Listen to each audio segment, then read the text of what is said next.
going to get started.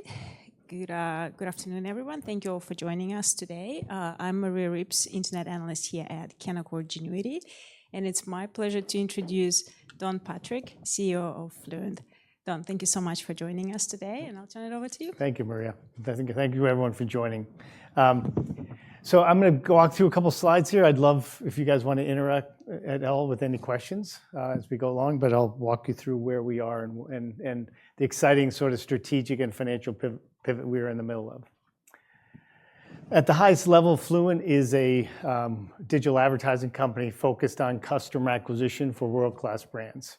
Our solutions enable our partners to participate in the most exciting, transformative new digital marketing channel called commerce media, and allows them to unlock powerful new revenue streams that were not available to them before. An easy way to put that in example is just to show you one of our solutions. If you went on a Fanatics website, and let's say you were buying a Boston Red Sox jersey, you were checking out.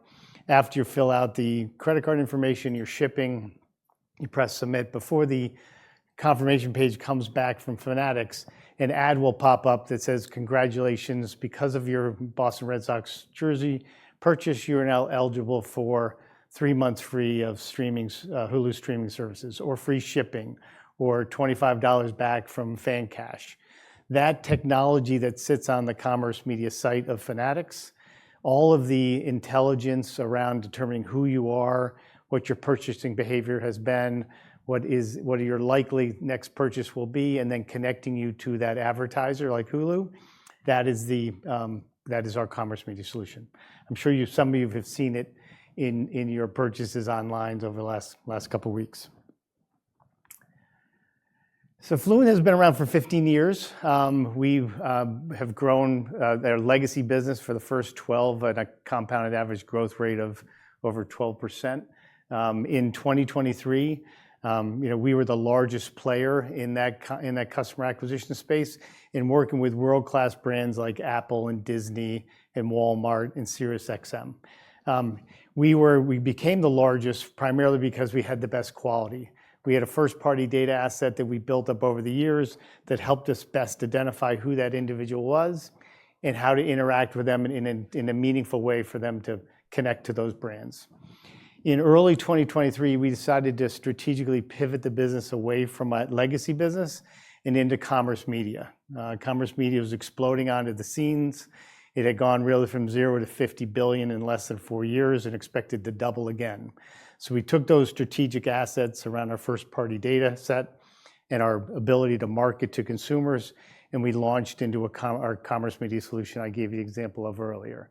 In a very short time frame, we've been able to drive that business in little over 2 years to a $65 million annual run rate, where we believe we will double it in 2025 and double it again in 2026. That exciting growth will return Fluent back to a double-digit revenue growth company with improving margins and profitability. This is a very simple visual of the marketplace, of the commerce media marketplace we participate in here. On the right-hand side is the advertisers. The example I gave you was Hulu. And on the left-hand side is the media partners, which is the example I gave you was Fanatics. In the middle is all of our technology, our ad serving, our AI models, et cetera. The advertiser, our value proposition is very simple. We connect the advertiser to the most valuable consumer that exists anywhere across the digital advertising landscape. If you're searching in Google, or if you respond to a display on Meta, you're a consumer somewhere down in the funnel, right? You're not an intended purchaser. You might be thinking about purchasing.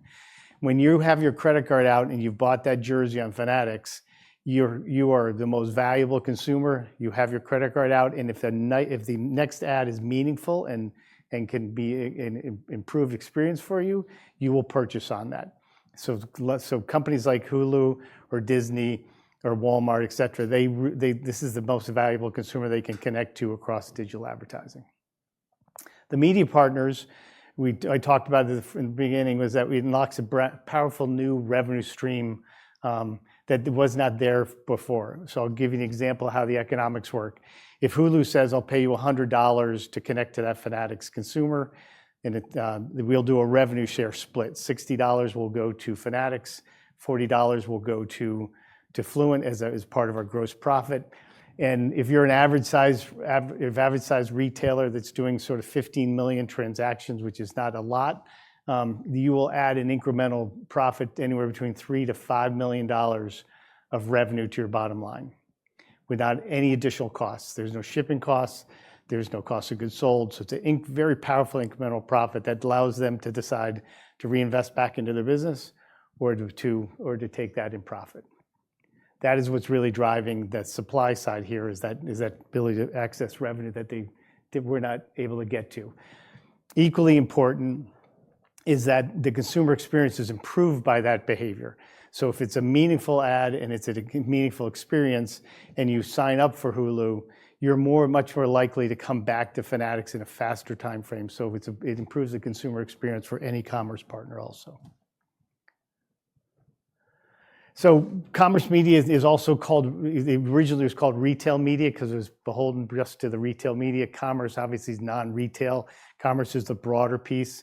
The reason why it's exploded onto the scene, and Bain had it at $50 billion last year and $100 billion by 2027, is really it fixes three things that exist across all the digital advertising. The first one is that it gets as close to one-to-one advertising as you can. So if you come onto that site, of the Fanatics site, let's say you're a loyalty member already, they know who you are, they know what you've purchased before, and then we can use that data along with our first-party proprietary database to market to you in a one-to-one way that doesn't exist elsewhere. The second thing, as I mentioned before, is it improves the consumer experience. So our commerce partners like to have it on there because the consumers will interact and they'll want to come back more frequently. And the last one is there is a lot of headwinds in digital advertising around privacy and data compliance. You guys probably can read about it with all the lawsuits that the government sends off at companies. Because you're coming onto the commerce sites on your own, because you're interacting and deciding, and you're not being incented to do anything, all of the data privacy and compliance issues really doesn't exist in the commerce media. And that's why one of the reasons why it's growing so fast. The benefits for Fluent compared to our legacy business are equally significant, and why we're so excited about where we're going. The technology is integrated, so our technology goes onto the website, so it's a very integrated platform with our partners. There's 3 to 5 year contracts. There's a revenue share split, so there's no upfront costs. Everything's on a performance basis.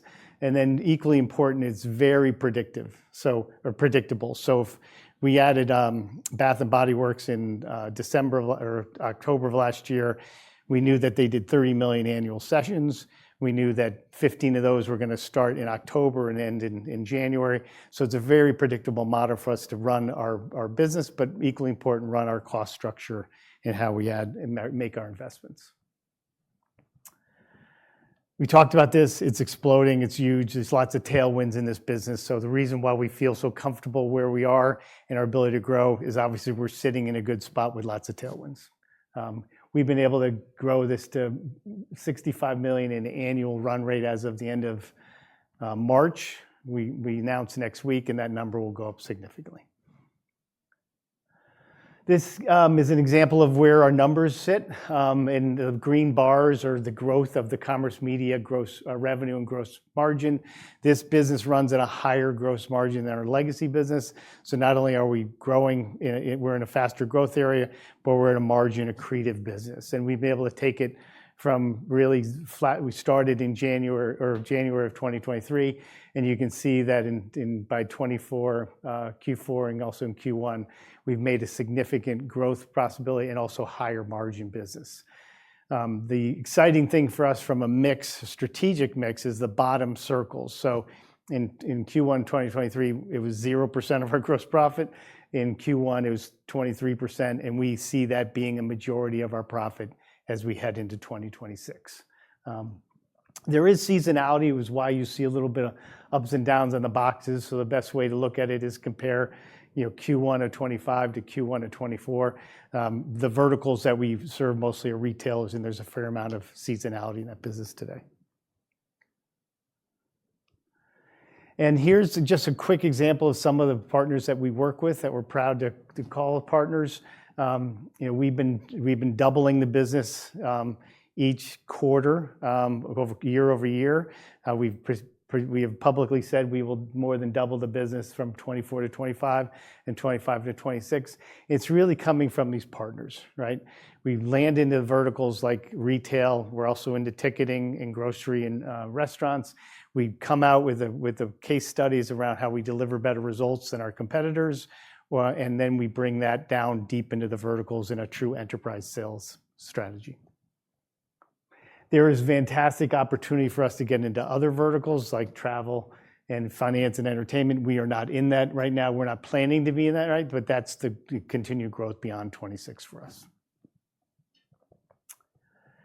And in June of this year, we launched a strategic partnership with a company called Rebuy.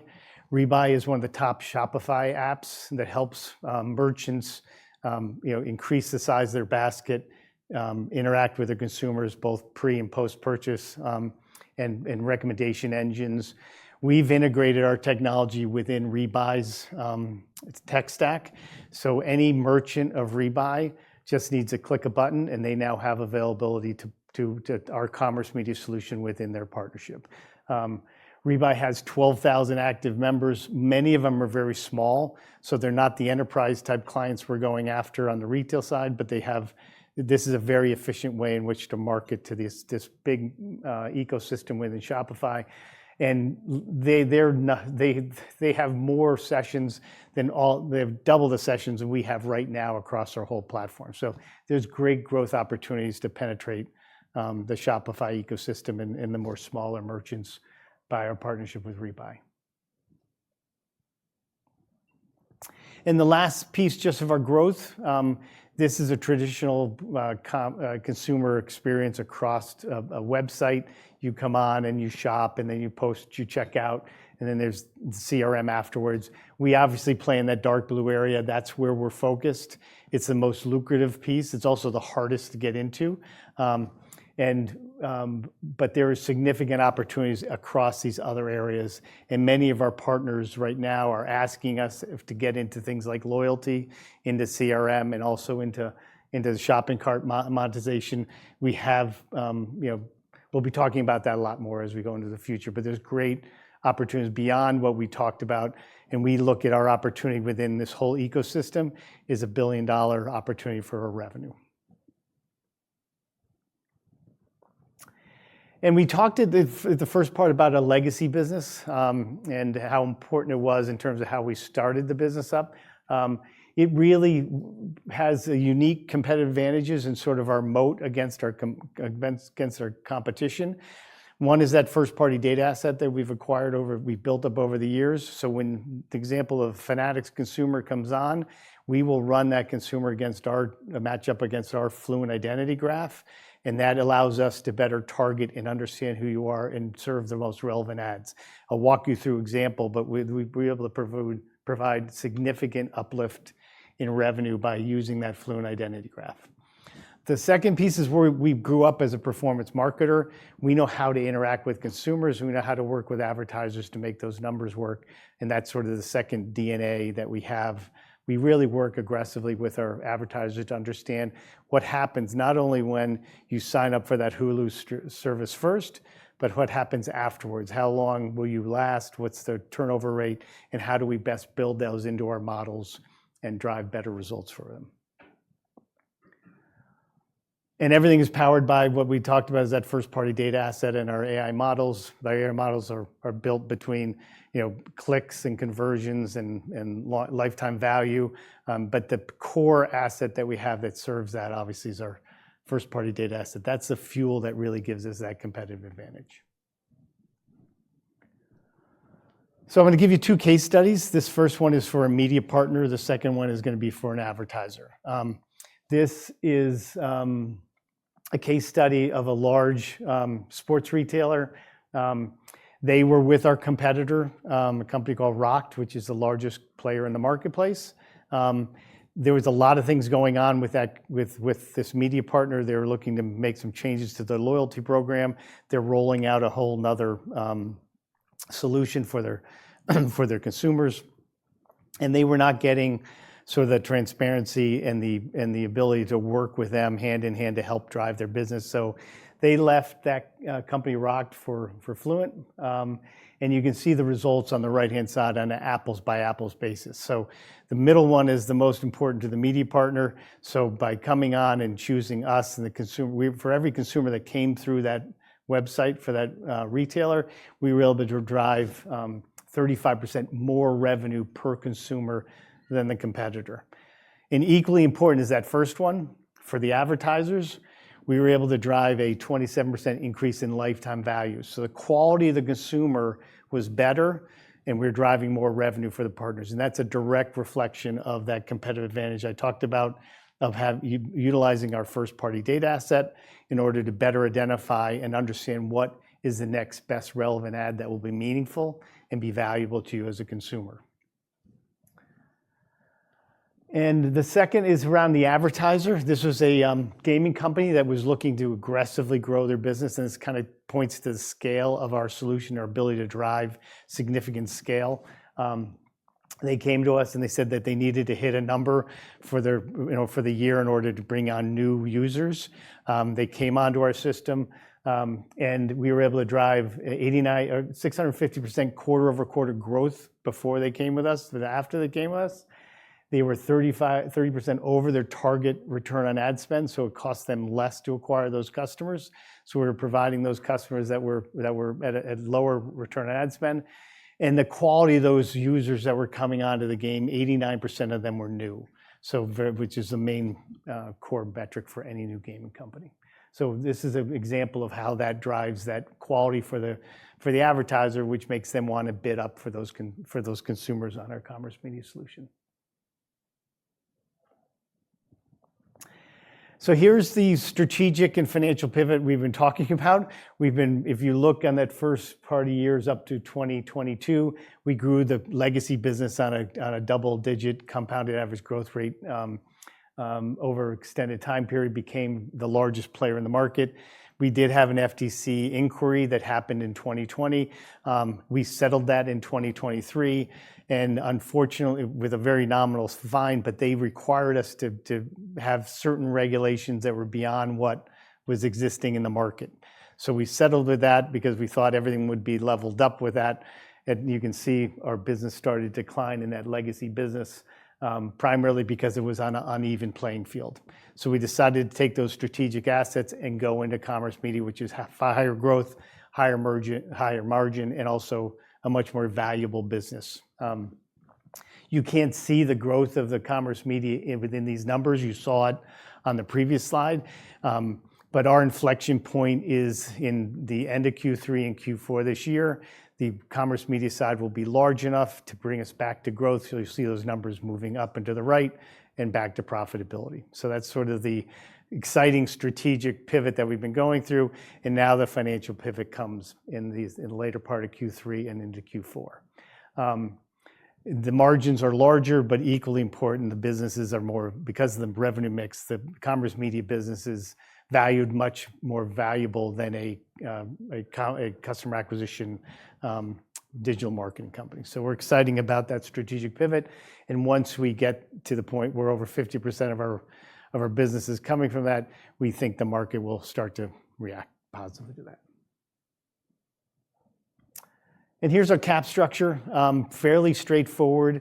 We have a total of 37% of holders that are directors and officers. We have 44% that are institutional, long-term institutional investors that have been with us for a long time. But we have 28 million shares outstanding. Our balance sheet is fairly straightforward. The only debt we have on it is a ABL loan that has about $50 million of capacity that allows us to grow and continue to grow, invest in the growth of our business. And that's sort of the story. I hope you got a feel for where we are in the strategic pivot and the financial pivot where we are. We have a lot of tailwinds in this business. And in a very short time frame, in less than 2 years, we've been able to build up a strong number 2 brand. We position ourselves by driving better results than the competitors And you can see that in our case studies. So we're in a greenfield opportunity with the higher growth, higher margin business, and the financial pivot happens in the later part of this year. All right, well, thank you so much. That was a great presentation. I just want to see if there are any questions in the audience. Well, maybe I'll start with one. Don, can you maybe talk a little bit about your Rebuy partnership? Sure. And just what does that mean for your commerce segment? And to the extent you can comment, sort of what are you thinking about sort of maybe potentially bringing on additional partners like that? Yep. Good question, Maria. So when we look at the marketplace in three segments, right? Commerce media, there's what we'll call the new walled gardens, and those are people like Amazon, Walmart, eBay, Uber. They're the ones that have their own retail media networks. The second section is what we call enterprise partners. Those are the ones I mentioned you saw on that list. It's anyone from Bath and Body Works, Dick's Sporting Goods, Fanatics, companies like that. And then there's all the smaller players, the very small players that are primarily on the Shopify or other ecosystems like that. So we went heavily into the enterprise side, Maria, because we knew we could build that business up, great partners, and then go down to those verticals. And we kind of left that Shopify ecosystem off to the side because there was no way for us to really economically access all those smaller players. So what Rebuy allows us to do is two things. One, it allows us to access all their 12,000 merchants, which we would not be able to access separately. So it opens a whole new market opportunity that we weren't looking at previously. And strategically, our technology is 100% integrated. So literally, if you're a merchant on a Rebuy, all you have to do is press a button, and you are now integrated into our post-transaction. So it's a great technology integration with a great partner. And I mentioned before, we look at the business by how many sessions our marketplace is. The more sessions we have, the more we can get new advertisers in and grow that business. We've aggressively grown our own enterprise side, but this Rebuy opportunity has more than double what we currently have now. So there's a great growth opportunity in which to penetrate with it. Thank you, that's helpful. And then I think at some point when you were talking about one of your clients on the commerce side, you talked about 40-60 revenue split. Yes. Is that typical for that segment overall, or is that just that one specific client? Yeah, good question. When we got into the business, the answer is yes. Primarily, it's now 60-40, right? There's different ways in which to cut that. You can do 50-50 and then have some upfront fees or transition fees or other credits. But at the end of the day, the market is around 60-40 in the retail side. Yep. And then if we go back to slides 14, 15 that you where you showed sort of case study examples, I guess maybe help us understand what's driving those metrics. Is that just largely the quality of your data platform? Yeah, so we were talking primarily around the sports retailer on the partner side, right? The example I gave you is you're on Fanatics, right? They will pass information to Fluent and says, okay, they'll give an email address. They might give what's in the shopping cart. They might give what's the size of the shopping cart. But that's what they'll give us in order to determine how our models kick in to drive that value. We then take that information and we bump it up against our Fluent identity graph. It's a proprietary first-party data asset we built over 15 years that nobody else has in the marketplace. There's an 80-ish, 85% match rate between the consumers we have on our partners that match up to that Fluent identity graph. So now we take that and we say, here's what we know everything about the consumer. So we know whether it's not just like a typical thing where we say, hey, you're between this age group, you have this type of income. We know who you are. We know whether you have pets. We know what kind of cars. We know where you live, right? And that information around that first-party data asset feeds the models to determine this is the next best ad that you would want to look at. So it's the quality of that decision process is saying, how do I serve the next ad in a one-to-one way? So you come by and buy that Boston Red Sox jersey, I buy it. Obviously, radically different ads are going to be served to you than to me. So it gets as close as you can to that one-to-one marketing. And that first-party data asset is our competitive advantage. That's why those numbers are moving where we can compete and significantly drive new revenue versus the competition. Perfect. Well, thank you so much, Don. It was a great presentation, and I appreciate everyone joining us today. Thank you, Maria. Great to see you.